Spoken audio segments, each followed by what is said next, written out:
Alors, qu'est-ce que l'assurance vie?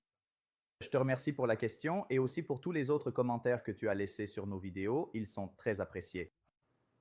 Alors, l'assurance vie peut être souscrite de plusieurs façons. Comme première distinction, on peut dire qu'elle peut être souscrite sous forme d'assurance mixte ou d'assurance à risque pur. Dans l'assurance mixte, il y aura une partie couvrant l'assurance vie, donc en cas de décès et d'invalidité, ainsi qu'une partie épargne pour se protéger à l'avenir, pour la retraite, l'achat d'une maison, l'ouverture d'une entreprise, un départ à l'étranger, etc., etc., etc.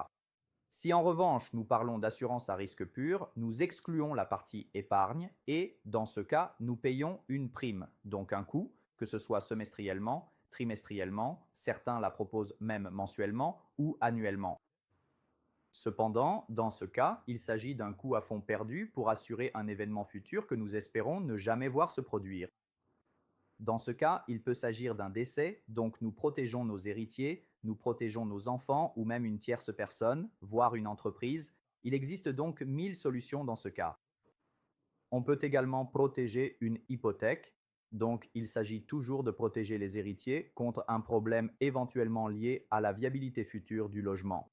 Et l'autre cas de l'assurance mixte est lié à l'invalidité, donc on peut s'assurer en cas d'accident ou de maladie, surtout de maladie, car l'accident est généralement bien couvert par l'AINF.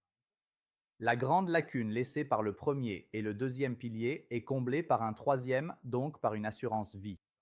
Là aussi, on paie une prime en fonction de l'importance de la couverture et aussi de son propre état de santé, car des conditions comme certains métiers, fumeurs ou non-fumeurs, hommes ou femmes, l'âge, sont tous des facteurs qui peuvent influencer le coût de l'assurance.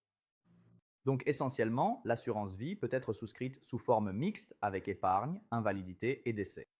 Il est possible de souscrire une formule pur risque avec invalidité et décès dans le même contrat, ou même de séparer l'invalidité du décès et de faire deux polices distinctes afin de pouvoir éventuellement dissocier les différentes questions. J'espère t'avoir donné la réponse que tu cherchais. En cas de questions, n'hésite pas à les poser dans les commentaires. Je ferai volontiers d'autres vidéos explicatives avec des précisions supplémentaires.